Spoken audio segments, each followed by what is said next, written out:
아저씨, 엄마가 숨을 안 쉬어요. 제발 살려주세요. 비바람이 몰아치던 어느 토요일 밤 길가에 쓰러진 한 여자와 그 곁을 지키던 대여섯 살배기 쌍둥이 남매. 저는 그 여자의 얼굴을 확인한 순간 가슴이 멎는 것 같았습니다. 6년 전 제 어머니의 계략에 속아 제가 직접 내쫓았던 전처 수진이었으니까요. 하지만 저를 더 미치게 만든 건 빗물에 젖어 반짝이던 아이들의 목걸이였습니다. 그 끝엔 저희 가문의 가업을 이을 자식에게만 물려준다는 은빛 쌍가락지가 걸려 있었죠. 설마 이 아이들이 내 핏줄이었다고? 며느리를 정신병자로 몰아 내쫓던 그날 수진이는 제 아이들을 품은 채 맨몸으로 쫓겨났던 겁니다. 6년 만에 마주한 처참한 진실. 오늘 저는 제 인생을 망치고 내 자식들을 굶주리게 만든 제 어머니를 향한 처절한 복수를 시작하려 합니다. 그 전에 잠깐 좋아요와 구독 눌러주시면 이 이야기가 더 많은 사람들에게 퍼져나갑니다. 그리고 어느 지역에서 이 사연을 듣고 계신지 댓글로 알려주세요. 한 분 한 분 인사드리며 감사한 마음 전하겠습니다. 그날은 회사 임원회의가 최악이었던 날이었습니다. 내가 감히 내 뜻을 거슬러 내 아비처럼 무능하게 굴 거면 당장 나가. 어머니, 장 명예회장의 서슬 퍼런 고함이 귓전을 때렸습니다. 스트레스가 극에 달해 머리가 터질 것만 같았고 저는 혼자 운전하며 어디로든 떠나고 싶었습니다. 빗줄기는 앞이 보이지 않을 정도로 거세졌고 와이퍼는 쉴 새 없이 움직였지만 제 마음의 얼룩은 닦아내지 못했습니다. 그때였습니다. 외곽 국도변 가로등 아래 검은 물체 같은 것이 보였습니다. 사람 같다는 생각에 급브레이크를 밟았습니다. 차에서 내려 뛰어갔을 때 제 발밑에 쓰러져 있는 여자의 얼굴을 본 순간 저는 비명조차 지르지 못했습니다. 이수진. 6년 전 제 손으로 이혼 서류를 던졌던 제 아내가 빗물에 젖어 죽은 듯 누워 있었습니다. 3. 쌍둥이 남매와 6년 전에 그 반지. 아저씨. 작은 목소리에 고개를 돌리자 낡은 비닐 우비를 뒤집어 쓴 아이 둘이 서 있었습니다. 대여섯 살쯤 되었을까요? 떨리는 목소리로 엄마를 살려달라는 여자아이의 눈망울을 본 순간 가슴이 찢어지는 것 같았습니다. 급히 119를 누르는데 제 눈에 번쩍이는 무언가가 들어왔습니다. 여자아이의 목에 걸린 낡은 실목걸이, 끝에 달린 은빛 반지. 제 손이 미친 듯이 떨리기 시작했습니다. 남자아이의 목에도 똑같은 반지가 걸려 있었습니다. 그것은 제 어머니가 저에게 주셨던 우리 집안의 보물이었습니다. 도연아, 이건 나중에 내 아이에게 물려주거라. 결혼 후 제가 수진에게만 보여주며 우리 아이가 생기면 주자고 약속했던 그 반지가 왜 지금 이 아이들 목에 걸려 있는 걸까요? 6년 전 이혼 시기와 아이들의 나이가 머릿속에서 어지럽게 뒤섞였습니다. 설마 이 아이들이 내 아이들인가? 피가 거꾸로 솟는 기분이었습니다. 구급차 사이렌 소리가 들려왔고 저는 수진을 안아 구급차에 올랐습니다. 아이들은 제 옷자락을 꼭 붙잡고 있었습니다. 차갑고 작은 손. 병원 응급실 불빛이 깜빡일 때마다 제 속은 타들어갔습니다. 의사 선생님, 제발 살려주세요. 수지는 응급실 안으로 실려 들어갔고 저는 복도에 주저앉았습니다. 옆에 앉은 남자아이가 조용히 입을 열었습니다. 엄마가 그랬어요. 아빠가 우릴 찾으면 이 반지 보고 단번에 알아볼 거라고요. 그 한마디에 저는 짐승처럼 오열했습니다. 수지는 알고 있었던 겁니다. 제가 언젠가 자신을 찾아낼 거라는 걸. 그래서 그 지독한 가난 속에서도 어머니가 주신 반지만은 팔지 않고 아이들 목에 걸어두었던 겁니다. 잠시 후 나온 의사는 충격적인 말을 전했습니다. 환자분 상태가 매우 안 좋습니다. 심각한 영양실조에 빈혈까지. 대체 어떻게 견디신 건지 모르겠군요. 저는 수진의 가방에서 나온 주소지로 향했습니다. 서울 변두리의 어느 낡은 쪽방촌. 2평도 안 되는 곰팡이 핀 방에는 물 한 병과 라면 2개가 전부였습니다. 구석에는 구멍난 아이들의 옷가지들이 가지런히 개어 있었습니다. 그리고 이불 밑에서 발견된 낡은 일기장. 거기엔 어머니가 던진 5천만 원과 조작된 외도 사진, 가짜 정신과 진단서에 대한 진실이 낱낱이 기록되어 있었습니다. 어머니는 임신한 며느리를 정신병자로 몰아 내쫓았고 수지는 아이들을 지키기 위해 이 지옥 같은 곳에서 숨어 살았던 겁니다. 어머니, 어떻게 사람의 탈을 쓰고 이런 짓을. 저는 일기장과 증거물들을 가슴에 품었습니다. 이제 더는 예전의 겁쟁이 아들이 아닙니다. 내 아내와 내 자식들을 짓밟은 대가 이제 어머니가 똑똑히 치르게 해줄 겁니다. 하지만 그때 병원에서 긴급한 연락이 왔습니다. 보호자님, 환자분이 아이들을 데리고 사라졌습니다. 병원 로비로 들어서는 제 다리가 후들거렸습니다. 간호사의 말대로 수진이 누워있던 침대는 싸늘하게 비어 있었습니다. 아까 그 몸으로 어딜 갔단 말입니까?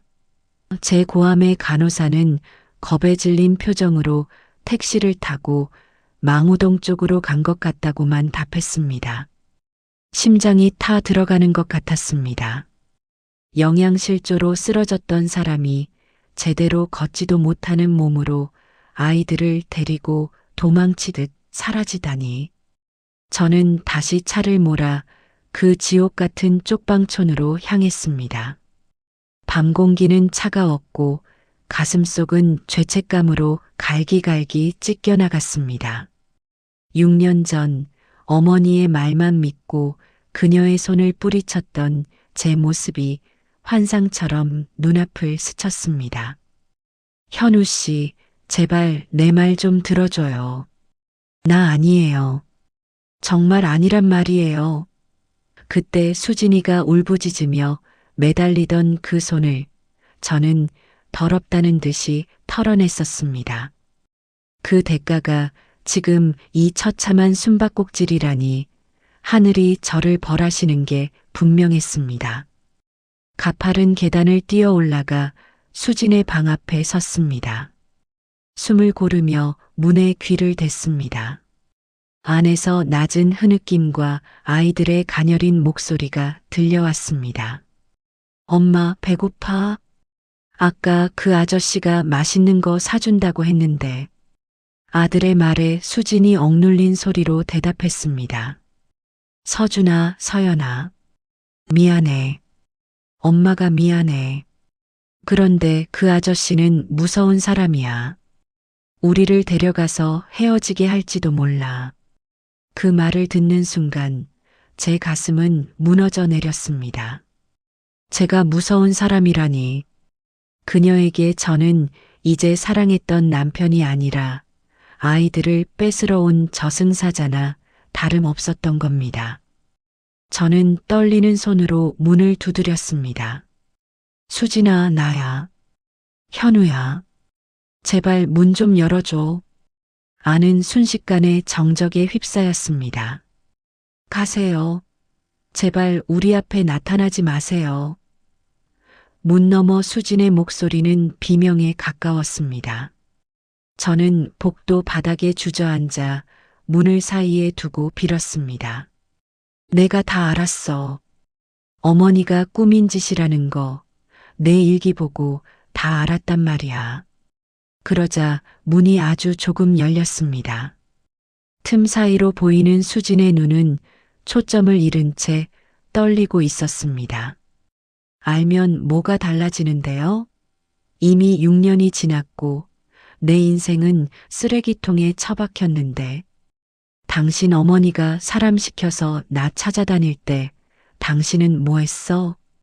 충격적인 사실이었습니다. 어머니는 수진을 내쫓은 것으로 모자라 지난 6년간 사람을 붙여 그녀를 감시하고 괴롭혀왔던 겁니다. 수진이 이 좁고 곰팡이 핀 쪽방촌을 전전하며 숨어 살았던 이유는 가난 때문만이 아니었습니다. 제 어머니로부터 아이들을 지키기 위한 처절한 도피였습니다. 수지는 떨리는 손으로 벽장 구석에서 낡은 서류 뭉치를 꺼내 제 앞에 던졌습니다.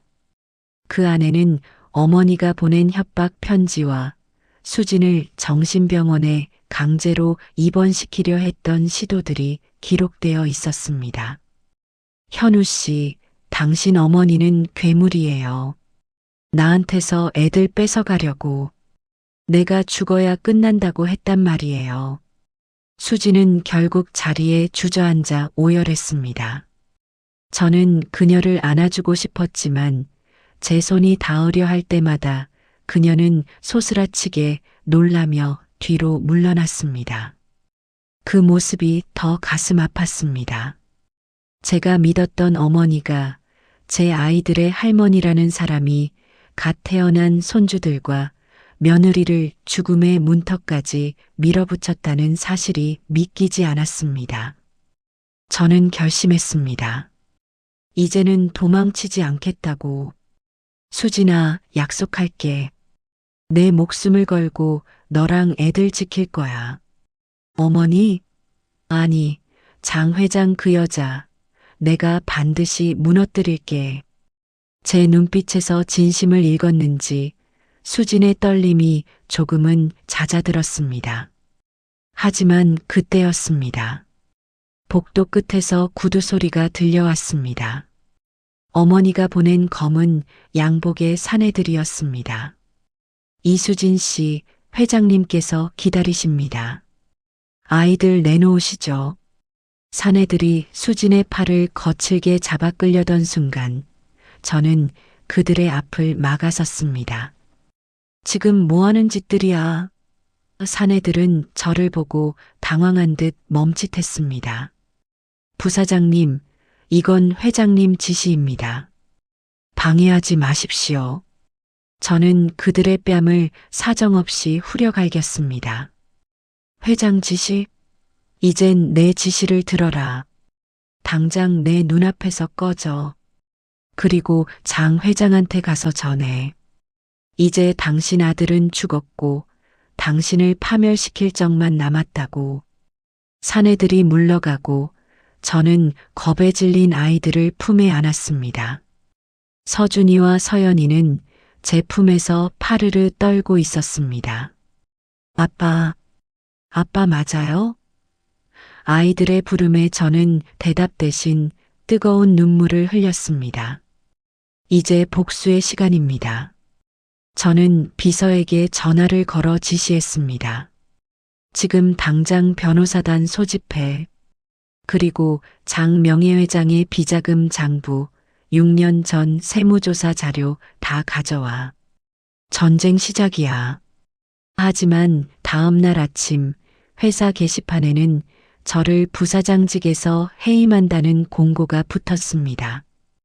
어머니의 본격적인 반격이 시작된 것입니다. 회사 로비에 들어서자마자 싸늘한 시선들이 저를 찔러댔습니다. 대형 스크린에는 제 해임 공고가 떠 있더군요. 사유는 사생활 문란 및 품위 유지 위반. 어머니는 발 빠르게 움직였습니다. 제가 수진이를 찾아낸 것을 알자마자 제 손발부터 자르려 한 것이죠. 비서가 달려와 제 가방을 챙기며 속삭였습니다. 사장님, 회장님께서 이미 이 사진들을 포섭했습니다. 당분간 회사 근처엔 오지 않으시는 게 좋겠습니다. 허탈한 웃음이 나왔습니다. 30년을 아들로 후계자로 충성을 다했는데 돌아온 것은 단칼에 잘려나가는 냉혹함 뿐이었습니다. 하지만 상관없었습니다. 지금 제게 중요한 건 이까짓 부사장 자리가 아니었으니까요. 저는 곧장 차를 돌려 쪽방촌으로 향했습니다. 어머니가 사람을 보냈다면 그 좁은 방은 더 이상 안전하지 않았습니다. 수진이와 아이들을 당장 그 지옥 같은 곳에서 빼내야 했습니다. 다시 찾아간 쪽방촌, 수진이는 짐을 싸고 있었습니다.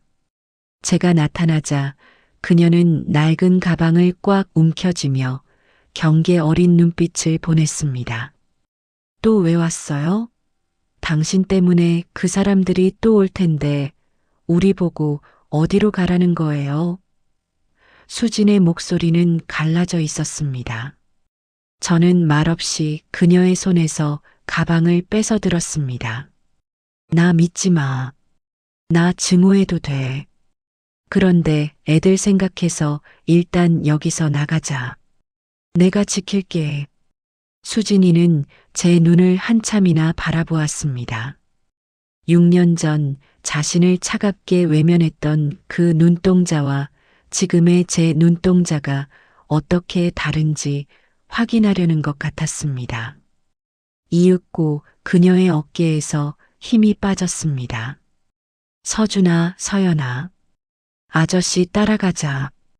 아이들은 제 손을 꼭 잡았습니다. 차에 올라타 멀어지는 쪽방촌을 보며 수진이는 소리 없이 울었습니다. 그 좁은 방이 그녀에겐 6년의 세월이자 아이들을 지켜낸 유일한 요새였기 때문입니다.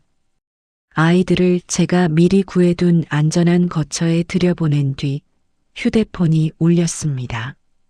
어머니였습니다. 현우야, 지금 어디 있니? 그 천한 것들이랑 같이 있는 거 아니지? 소름 끼칠 정도로 평온한 목소리였습니다. 어머니, 어떻게 그러실 수 있습니까? 제 자식들입니다. 어머니 손주들이라고요. 제 외침에 어머니는 비웃음을 흘렸습니다. 내 손주는 내가 정하는 거다. 근본도 모르는 애들을 어디다 갖다 붙여?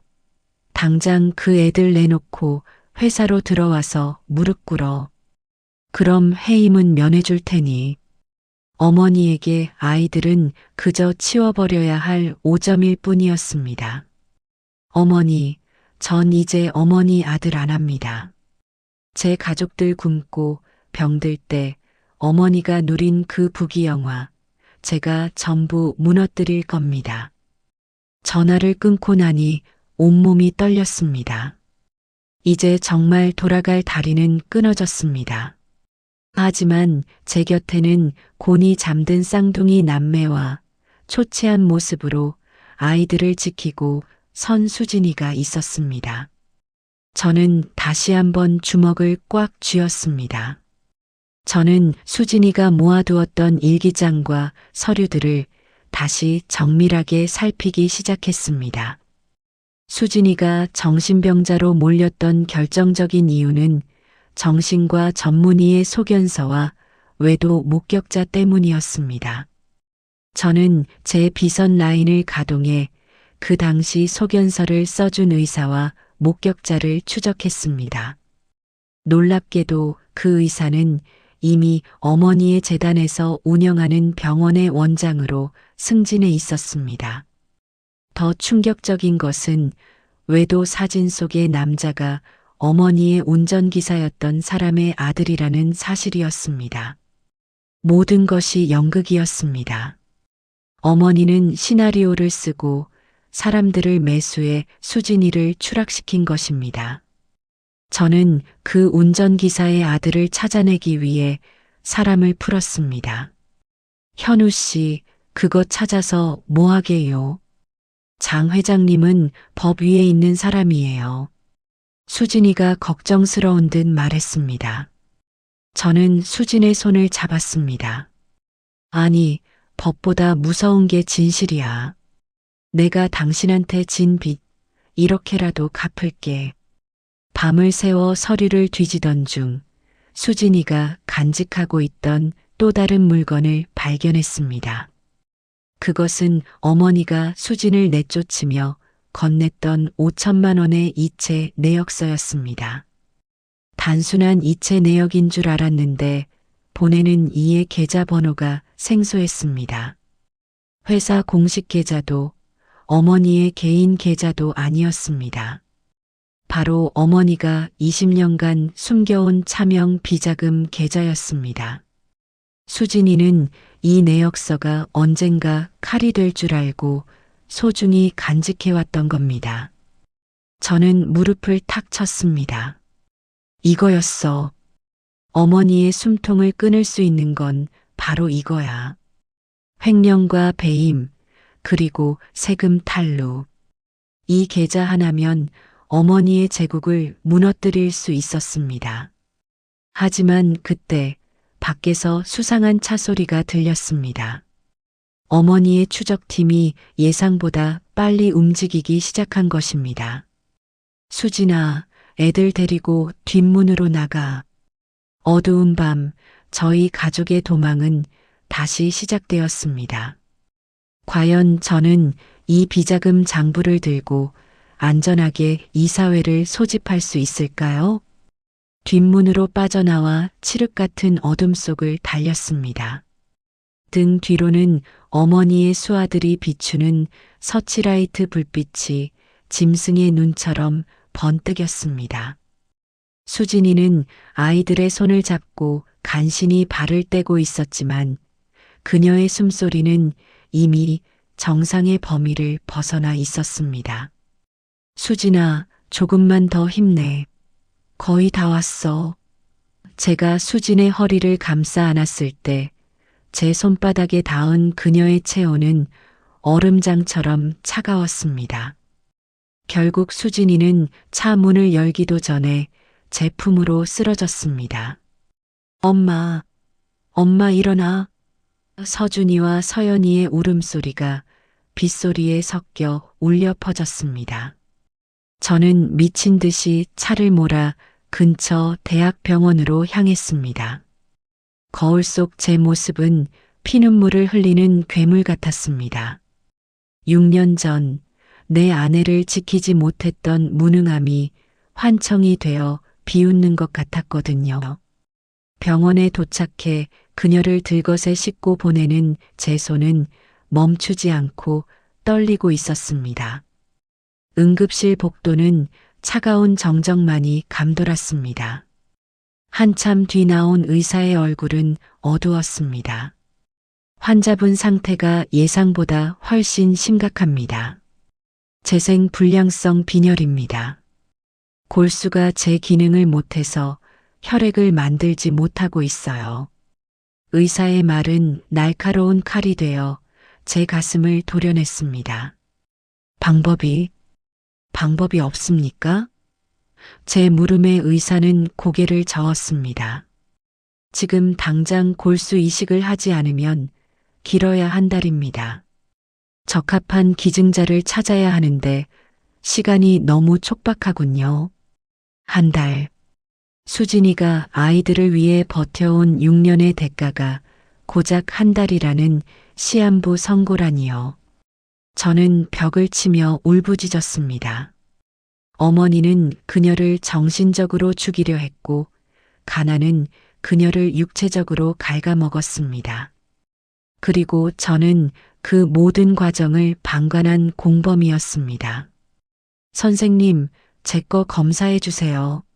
제가 남편입니다. 아니, 아이들 아빠입니다. 저는 의사의 멱살을 잡다시피 하며 애원했습니다. 유전자가 섞이지 않은 부부 사이라 확률은 낮았지만 저는 지푸라기라도 잡아야 했습니다. 수진이가 무균실로 옮겨진 밤, 어머니 장 회장이 병실로 찾아왔습니다. 수십 명의 경호원을 대동한 채 우아한 코트 차림으로 나타난 어머니는 쓰러진 수진을 벌레 보듯 내려다봤습니다. 도연아, 이제 그만 고집 부려라. 저 여자는 어차피 죽을 운명이야. 하지만 내 손주들은 다르지. 어머니는 서류 한 장을 제 앞에 던졌습니다. 친권 포기 및 아이들 양육권 양도서였습니다. 이 서류에 사인해라. 그럼 저 여자가 죽기 전까지 최고의 의료진과 병실은 제공해 주마. 하지만 거부하면 저 여자는 오늘 밤 당장 이 병원에서 쫓겨날 거다. 어머니의 목소리에는 한치의 흔들림도 없었습니다. 자기 아들의 아내가 죽어가는 와중에도 거래를 제안하는 그 냉혹함에 소름이 돋았습니다. 어머니는 사람이 아닙니다. 괴물이에요. 제 손으로 반드시 그 왕관을 벗겨드릴 겁니다. 제가 서류를 찢어 어머니의 얼굴에 던지자 어머니의 눈빛이 살기로 가득 찼습니다. 어머니가 병원을 떠나고 저는 제 골수 검사 결과를 기다리며 지옥 같은 시간을 보냈습니다. 아이들은 수진의 병실 유리창 너머로 엄마 사랑해라고 적은 도화지를 붙여두고 기도하고 있었습니다. 그때 의사가 급히 저를 불렀습니다. 도연 씨, 이건 정말 기적입니다. 조직 적합성 검사 결과가 90% 이상 일치합니다. 의사의 말에 저는 자리에 주저앉았습니다. 부부 사이에서 이런 일치율이 나오는 건 로또 당첨보다 어려운 확률이라고 했습니다. 하늘이 수진이를 살리라고 제게 주신 마지막 기회였습니다. 당장 수술 날짜 잡아주십시오. 제 골수 다 뽑아가도 좋습니다. 그녀만 살릴 수 있다면요. 저는 기쁨의 눈물을 흘리며 수진의 병실로 향했습니다. 하지만 수진이는 정신이 든 순간에도 제 도움을 거절했습니다. 당신 어머니가 또 가만두지 않을 거예요. 내 몸에 당신 피 섞기 싫어요. 그녀의 증오는 생각보다 깊었습니다. 수진이를 설득하는 한편 저는 비서에게 마지막 명령을 내렸습니다. 내일 오전 10시 긴급 이사회를 소집해.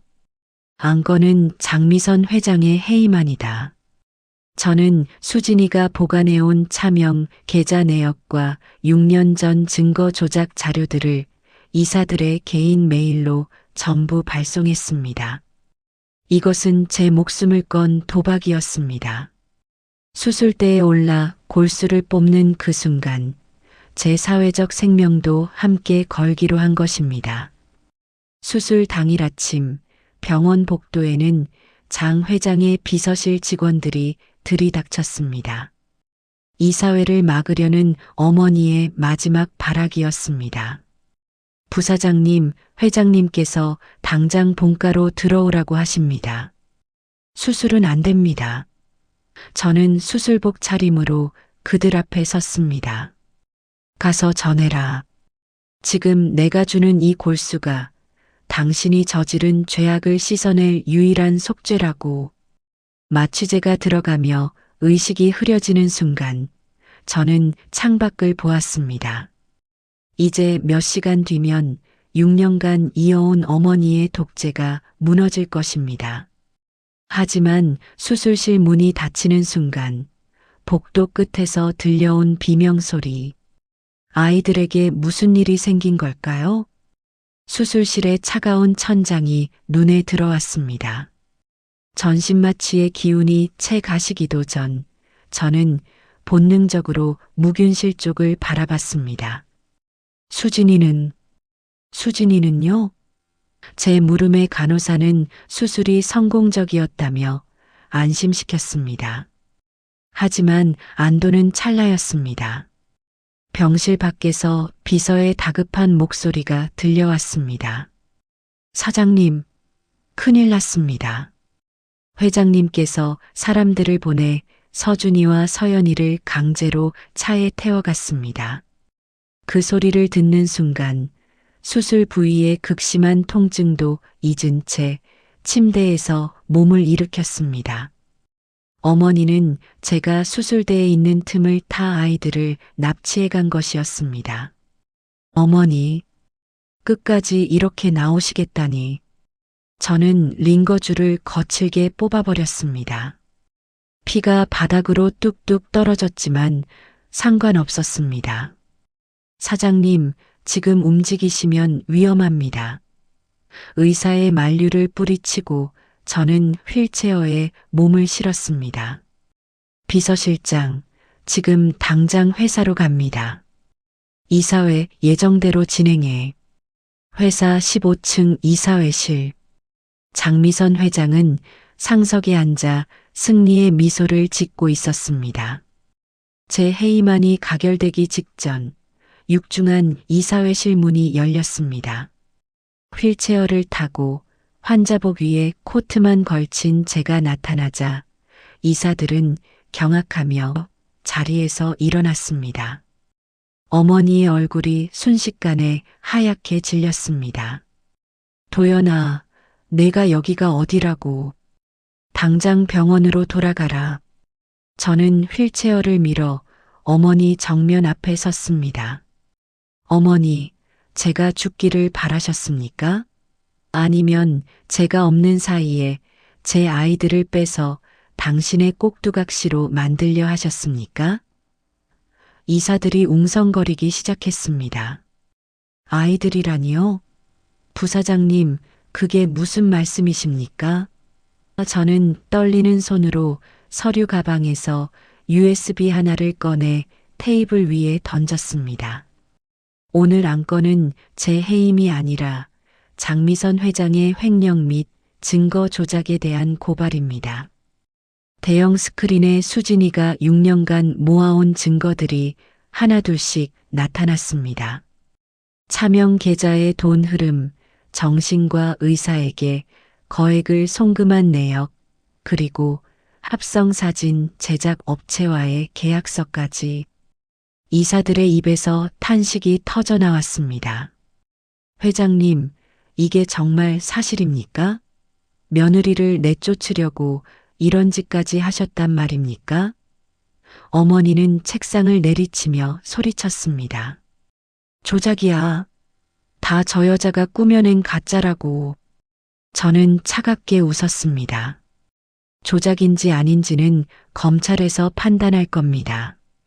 그리고 여기 어머니의 운전기사 아들이 직접 작성한 자술서도 있습니다. 어머니의 지시로 수진이와 부적절한 관계인 척 연기했다는 고백이죠. 어머니는 비틀거리며 의자를 붙잡았습니다. 30년간 쌓아올린 철옹성이 자신의 아들이 내민 종이 몇 장에 무너져 내리고 있었습니다. 도연아, 내가 감히 내 어미를. 어머니가 먼저 제 가족을 파괴하셨습니다. 이건 그 대가입니다. 사면 초가에 몰린 어머니는 마지막 카드를 꺼냈습니다. 좋아, 내가 물러나지. 하지만 내 아이들은 어떻게 될까? 지금 그 애들은 내 손안에 있다. 내가 고소를 취하하지 않으면 그 애들을 평생 못 보게 될 줄 알아라. 이사회장의 섬뜩한 정적이 흘렀습니다. 자신의 아들을 협박하기 위해 친손주를 인질로 잡는 할머니의 모습에 이사들은 고개를 돌렸습니다. 그때 제 휴대폰으로 영상통화가 걸려왔습니다. 화면 속에는 겁에 질린 서준이와 서연이가 울고 있었습니다. 아빠, 아빠 무서워요. 아이들의 울음소리에 제 심장이 난도질 당하는 기분이었습니다. 하지만 저는 알고 있었습니다. 여기서 물러나면 수진이와 아이들은 평생 어머니의 그림자 밑에서 숨죽이며 살아야 한다는 것을요. 어머니, 아이들을 건드린 건 어머니 인생의 가장 큰 실수입니다. 지금 당장 아이들 풀어주세요. 그럼 형량이라도 줄여보겠습니다. 이사회의 문이 다시 한번 열렸습니다. 이번엔 검은 정장이 아닌 경찰들이었습니다. 장미선 씨 횡령 및 감금, 아동 학대 혐의로 체포합니다. 저는 이미 이사회가 시작되기 전 경찰에 모든 신고를 마친 상태였습니다. 어머니의 별장에 급파된 경찰들이 아이들을 구조했다는 메시지가 제 휴대폰에 도착했습니다. 아이들은 안전합니다, 사장님. 비서의 말에 저는 그제야 참았던 숨을 내뱉었습니다. 수갑이 채워지는 어머니를 보며 저는 말했습니다. 어머니, 감옥에서 나오시면 그때 뵙겠습니다. 그땐 어머니가 아닌 평범한 할머니로 아이들을 대할 수 있길 바랍니다. 어머니는 광기 어린 소리를 지르며 끌려나갔고 이사회장은 숙연해졌습니다. 저는 휠체어에 기댄 채 눈을 감았습니다. 이제 반은 끝났습니다. 병원에 있을 수진이에게 달려가야 했습니다. 하지만 그때 병원에서 비보가 날아왔습니다. 사장님, 환자분이 갑자기 쇼크 상태에 빠졌습니다. 거부 반응이 나타나고 있어요. 어머니가 수갑을 찬 채 끌려나간 이사회장에는 정적만이 감돌았습니다. 승리의 쾌감보다 먼저 찾아온 건 견딜 수 없는 불안감이었습니다. 그때 울린 병원 코디네이터의 전화. 사장님, 수진 씨 상태가 급변했습니다. 골수 이식 후 급성 거부 반응이 왔어요. 저는 수술 부위가 터져 복대에 피가 배어 나오는 줄도 모르고 병원으로 달렸습니다. 차 안에서 저는 신이 있다면 제발 한 번만 더 기회를 달라고 내 목숨을 대신 가져가도 좋으니 그녀만은 살려달라고 울부짖었습니다. 중환자실 앞에 도착했을 때 서준이와 서연이가 울다 지쳐 비서의 품에서 잠들어 있었습니다. 유리창 너머 보이는 수진이는 수많은 기계 장치에 의지한 채 가쁜 숨을 몰아쉬고 있었습니다. 수진아, 안 돼. 이제야 우리 애들 찾았는데, 이제야 내가 사과할 기회를 얻었는데. 저는 무균실 유리벽에 머리를 박으며 오열했습니다. 제 어머니가 저지른 죄의 대가를 왜 가장 약한 수진이가 치러야 하는지 세상이 원망스러워 미칠 것만 같았습니다. 의사는 앞으로 72시간이 고비라고 했습니다. 저는 휠체어에 앉은 채 중환자실 앞을 한 발짝도 떠나지 않았습니다. 비서가 가져온 죽 한 그릇도 넘기지 못했습니다. 제 몸에서 빠져나간 골수가 그녀의 몸 안에서 전쟁을 벌이고 있다는 생각에 저는 제 자신조차 증오스러웠습니다. 밤이 깊어지자 환각처럼 수진이의 목소리가 들리는 듯 했습니다. 6년 전 제가 그녀의 손을 뿌리치고 대문을 닫아버렸던 그날의 빗소리가 천둥처럼 뇌리를 때렸습니다. 현우 씨, 나 정말 아니에요. 우리 아이는 어떡해요? 그때 제가 한 번만 더 그녀를 믿어줬더라면 수진이가 만삭의 몸으로 쪽방촌을 전전하며 라면 하나로 하루를 버티는 일은 없었을 겁니다. 저는 유리병 너머로 그녀의 손을 잡는 신용을 하며 속삭였습니다. 수진아, 내 일기장에 쓴 거 다 지워줄게. 이제 좋은 것만 쓰자. 우리 애들 학교 가는 거, 같이 밥 먹는 거. 제발 놔두고 가지 마. 48시간이 지났을 때 수진의 혈압이 급격히 떨어지기 시작했습니다. 의료진들이 분주하게 움직였고 심폐소생술 준비를 하는 소리가 복도까지 새어 나왔습니다. 저는 마지막이라는 심정으로 자고 있던 아이들을 깨워 유리창 앞에 세웠습니다. 서준아, 서연아, 엄마한테 말해줘. 엄마 기다리고 있다고.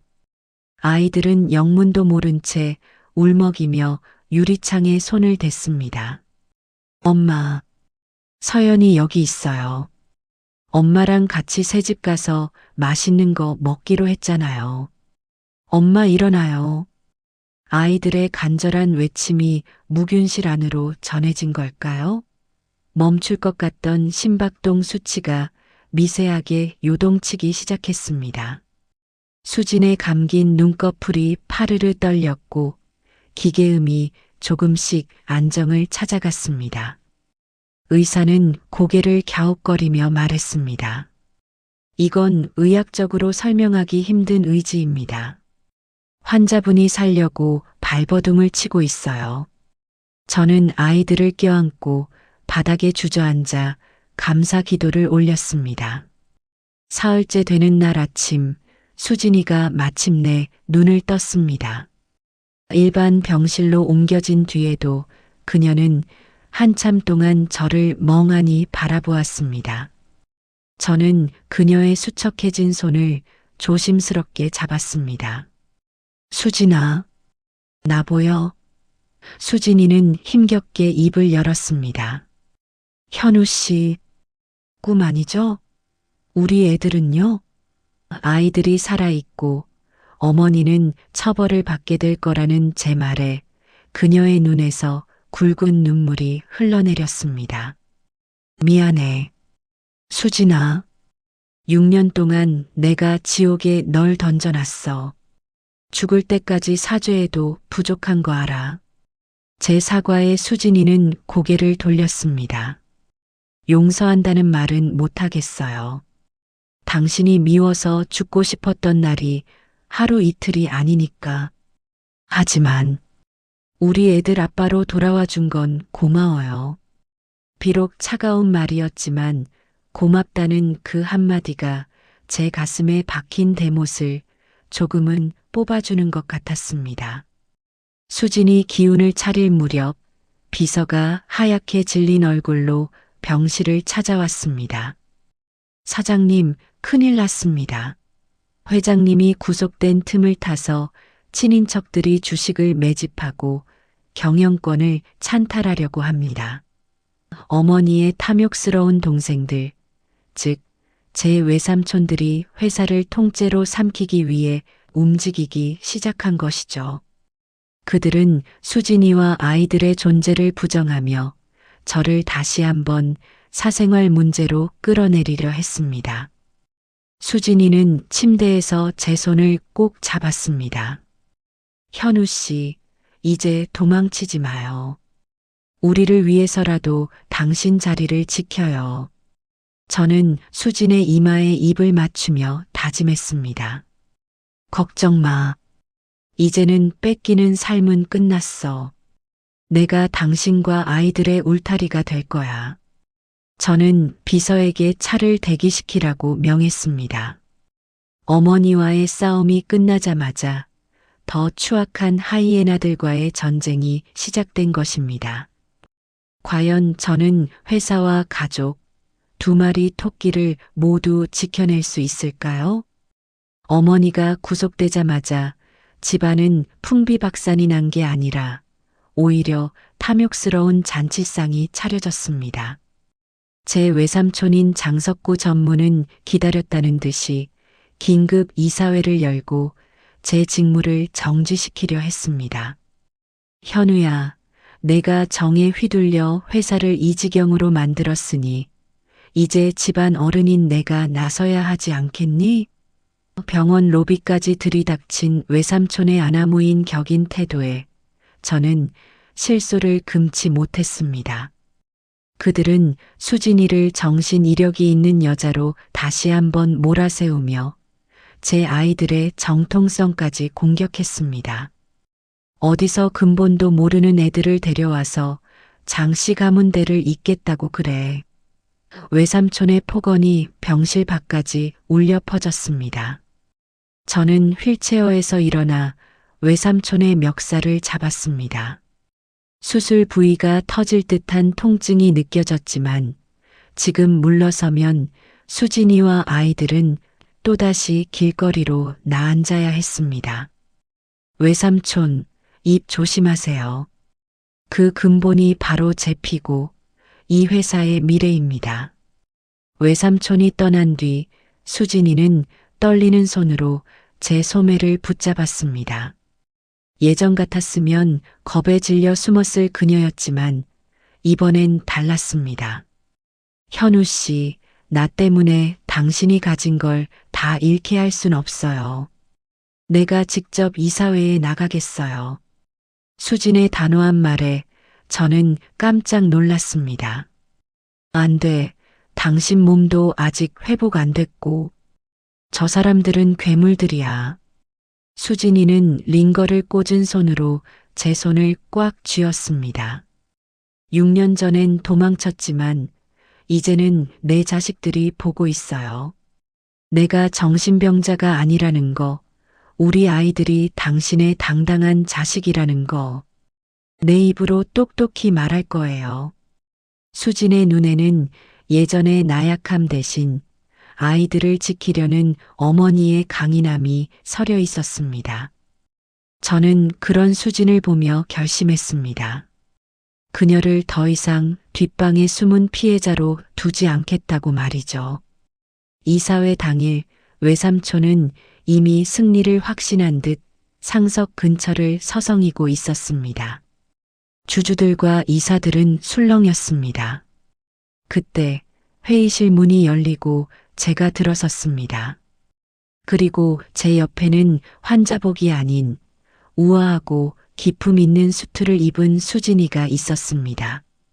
비록 안색은 창백했지만 그녀의 걸음걸이에는 한치의 흔들림도 없었습니다. 이게 누구야?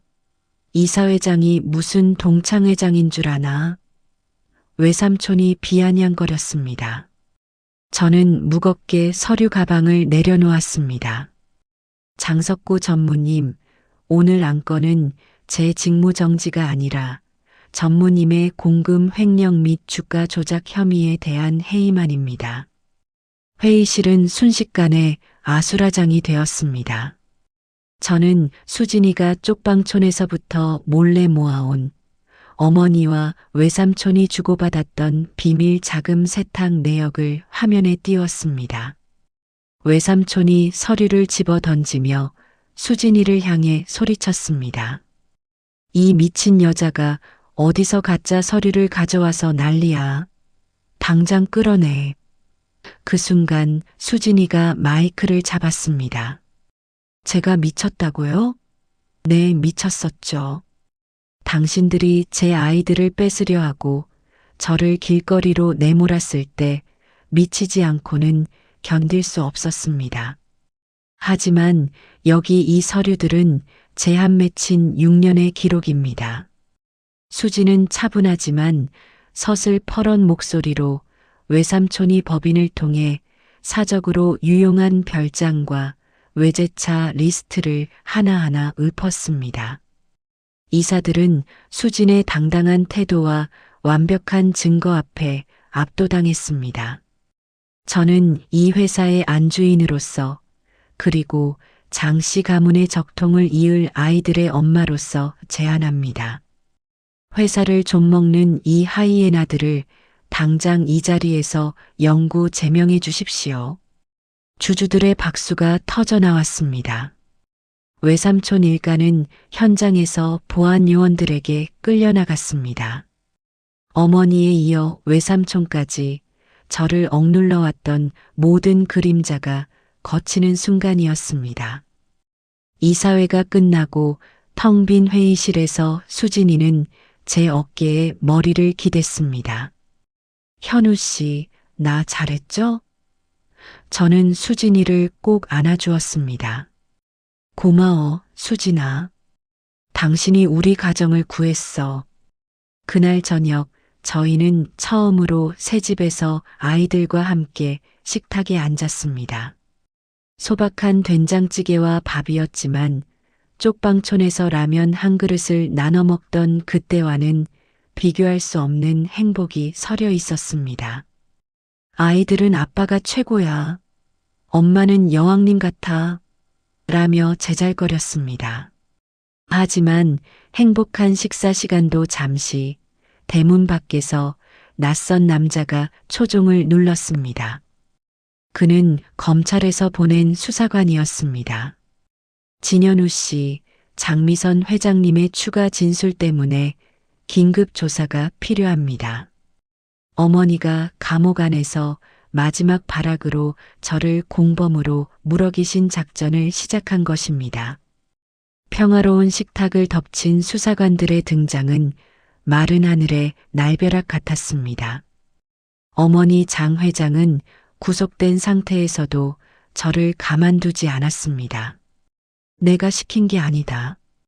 모든 비자금 관리와 증거 조작은 내 아들 현우가 주도했다.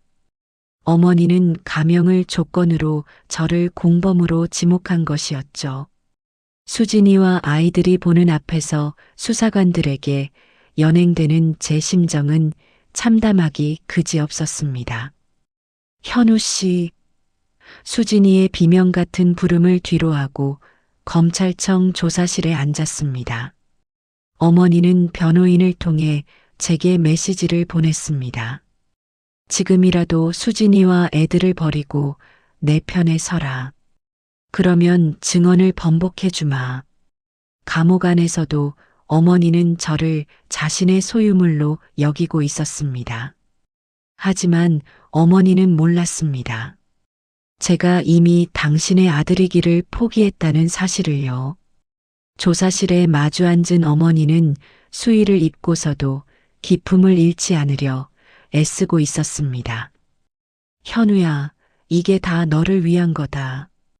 그 천한 여자랑 엮여서 내 인생 망치는 꼴은 죽어도 못 봐.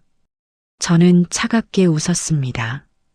어머니, 6년 전 수진이를 내쫓을 때도 똑같이 말씀하셨죠. 저를 위해서라고. 그런데 결과가 뭡니까? 전 자식을 버린 아비가 됐고 수진이는 죽음 문턱까지 갔습니다.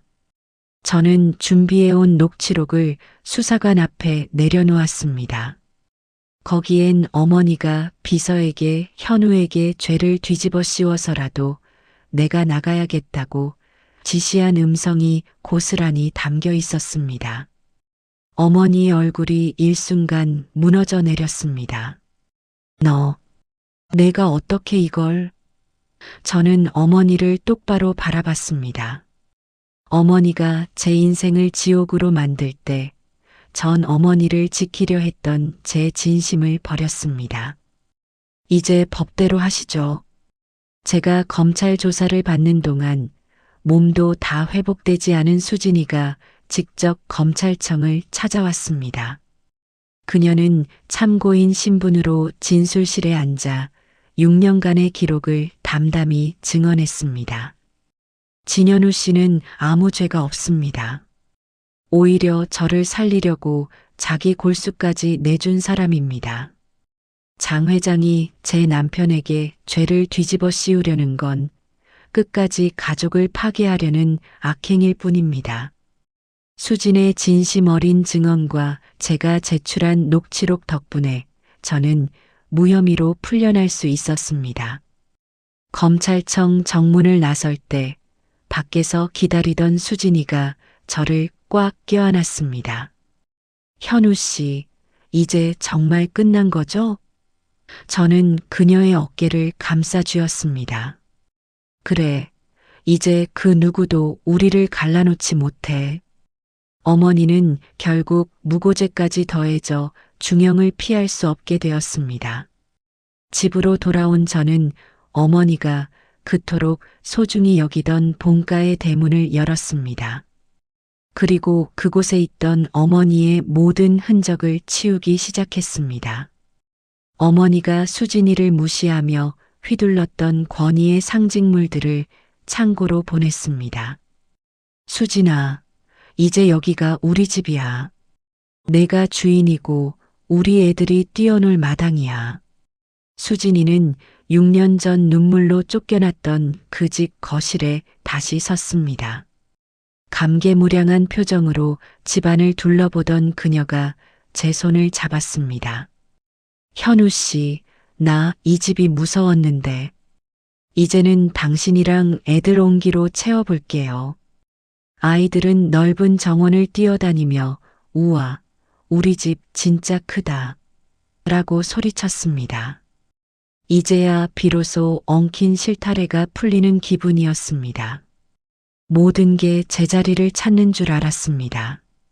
그런데 며칠 뒤 익명의 편지 한 통이 도착했습니다.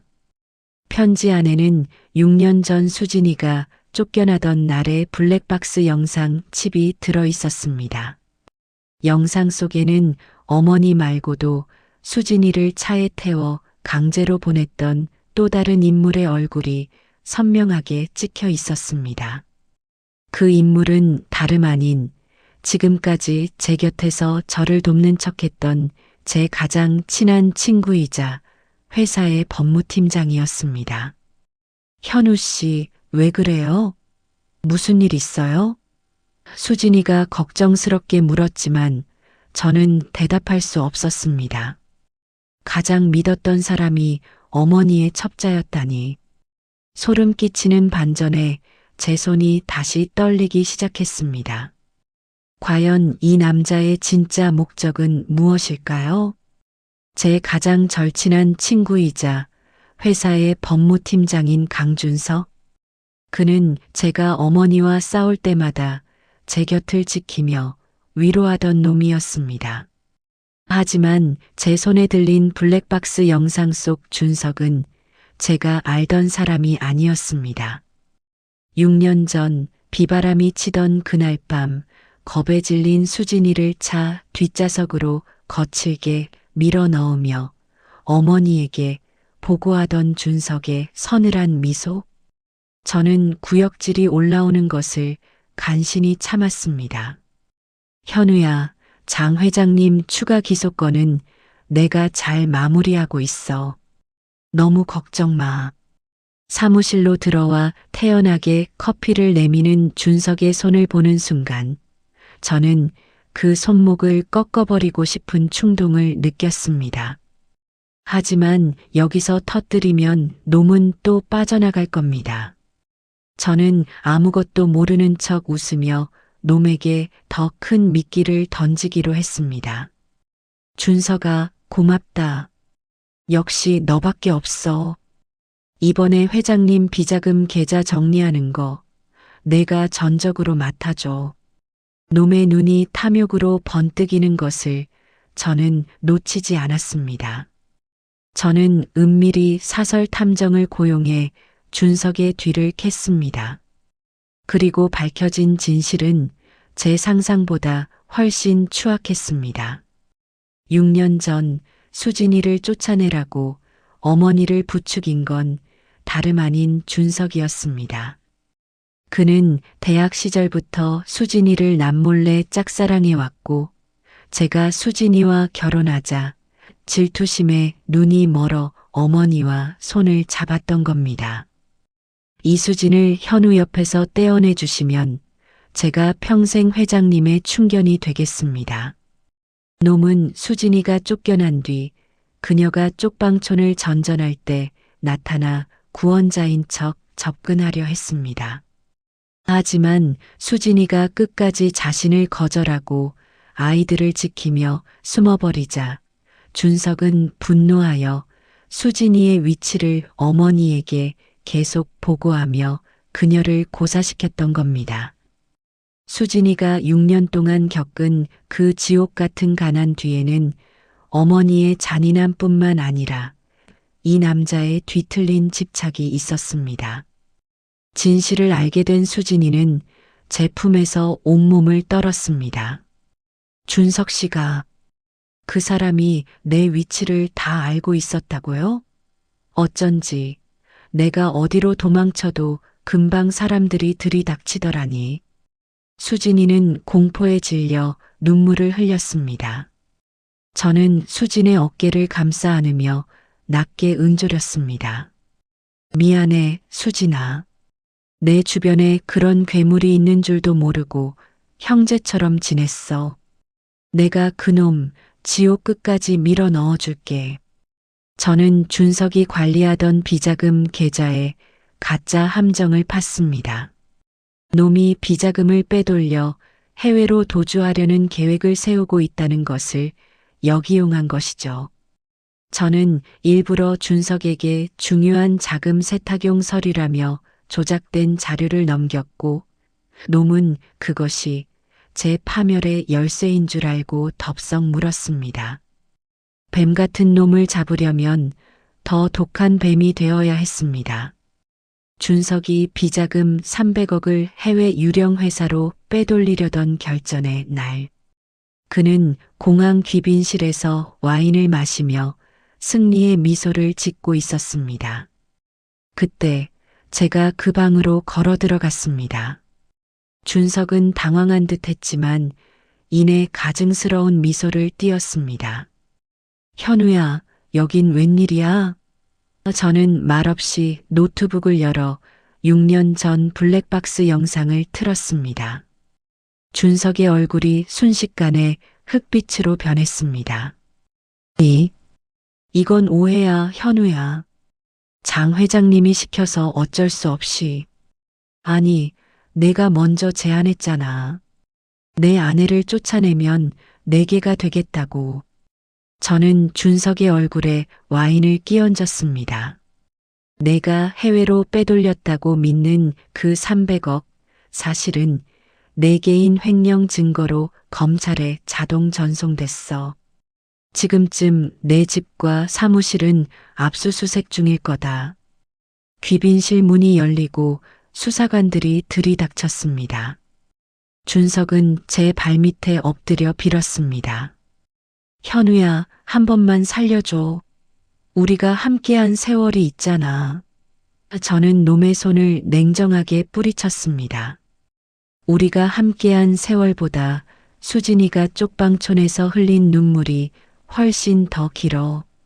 넌 이제 끝이야. 준석이 수갑을 차고 끌려가는 모습은 비참하기 짝이 없었습니다. 모든 배신자들을 척결하고 돌아오는 길, 밤하늘에 별이 빛나고 있었습니다. 이제 정말 제 주변의 모든 어둠이 걷혔습니다. 집으로 돌아오니 마당에서 아이들이 웃으며 뛰어놀고 있었고, 수진이는 현관 앞에서 저를 기다리고 있었습니다. 하지만 그때 수진의 손에 들린 서류 한 장이 보였습니다. 현우 씨, 이것 좀 봐요. 그것은 병원에서 온 정밀 검사 결과지였습니다. 수진의 표정이 묘했습니다. 슬픔인지 기쁨인지 알 수 없는 그 표정 뒤에 숨겨진 마지막 이야기는 무엇일까요? 수진이가 내민 검사 결과지를 받아든 제 손이 미세하게 떨렸습니다. 골수 이식 후 거부 반응이 다시 나타난 건 아닌지, 혹시 내가 모르는 또 다른 병이 있는 건 아닌지 심장이 덜컥 내려앉았죠. 하지만 결과지를 훑어내려가던 제 눈이 어느 한 곳에서 멈췄습니다. 수진아, 이거 정말이야? 수진이는 수줍게 고개를 끄덕이며 눈물을 글썽였습니다. 그것은 병안의 재발이 아니었습니다.